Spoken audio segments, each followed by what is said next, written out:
Korea language ta Chaimpyo na iduna fongdokkiba If We Ever Gaze at the Same Stars haiba larik Manipur University gi Department of Foreign Language ki Korean language ta first year tamliba mahiroi singna Maitai Mayek Tangkhul amadi English ta handoktuna ngasi nauna fongdokre. Manipur University gi Korea Corner da pangthokkiba larik fongba duda Manipur University gi Department of Foreign Languages ki Head of Department Dr. Ahanthem Romita, Department asigi Program Director Professor Hyun Kyung Lee, Lon ahumda nauna handoknaba guide tawriba Minje Parkna thauramgi maru oiba mithung lensing oina saruk yaki. Loinana ngasigi lon ahumda handoktuna fongliba larik asibu ikhiba Chaimpyo su special guest oina visual gi khutangda saruk yaki. Larik fongbaduga mari leinana larik asibu tongan tonganba londa translate tawkiba mahiroi singi mafamda certificate piduna ikai khumnaba utke. Thauramaduda mari leinana Dr. Ahanthem Romitana fongdorakpada ngasi lon ahumda handoktuna fongliba larik asi Korea gi Literature Translation Institute na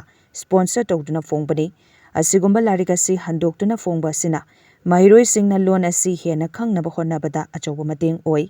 Ngasi fongliba larik ahum asi khaknatana atopa lon singdasu makha tana fongkigani haiba wafam thamlakhe.